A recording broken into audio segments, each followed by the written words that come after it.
জ্বালানির এই চ্যানেলটা শুধু কি সরকারের হাতে থাকাটাই আপনার কাছে শ্রেয় মনে হয়, নাকি বেসরকারি খাতের কাছে যাওয়াটা বা সরকার বেসরকারি খাত দুটো খাত মিলে যখন কাজ করবে সেটা আমাদের দেশের জন্য ভালো হবে?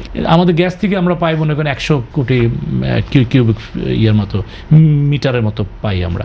তো দুটো মিলে আমাদের স্বাভাবিকভাবে এই মুহূর্তেই গ্যাপই আছে 100 কোটি কিউবিক মিটার। তাহলে এই সীমাবদ্ধতা কিভাবে কাটানো সম্ভব? আমাদেরকে প্রাইভেট সেক্টর থেকে সরকার সুদ দিচ্ছে, প্রাইভেট সেক্টরকে দিবে ইম্পোর্ট করার জন্য।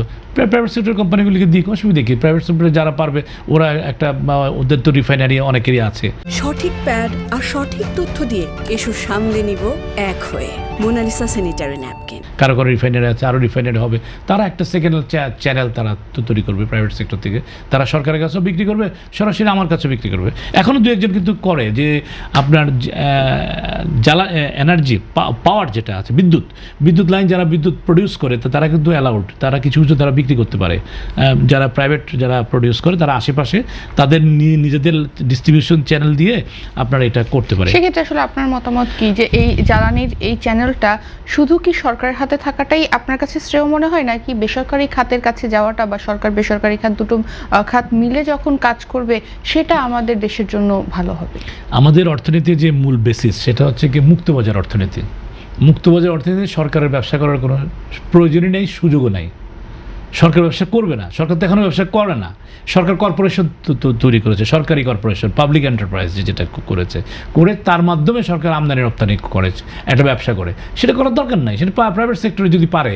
প্রাইভেট সেক্টর সরকার কেন করে? যে বড় ব্যবসা প্রাইভেট সেক্টর থেকে কেউ আসার মতো নাই, ধরেন আপনি। এই জন্য গভর্নমেন্টের বড় কর্পোরেশন তৈরি করে এটাকে ডিল করে, এবং রাষ্ট্রীয় নিরাপত্তা, একটা বড় বিজনেস কন্ট্রোল রাখা, কারণ এনার্জিতে একটা বড় জিনিস। আজকে আমি গতকালে শুনলাম যে আমাদের যে গত 15-20 দিনে যে হয়েছে আপনার যে লোডশেডিং যেটা বৃদ্ধি পেয়েছে, এতে আদানির সাপ্লাই কমে গেছে। আদানির সাপ্লাই কমার একটা ইম্প্যাক্ট পড়েছে। একটা দিকে আমাদের এলএনজিতে প্রবলেম পড়েছে, এলএনজি তারা যতখানি দরকার অতখানি তারা দিতে পারছে না।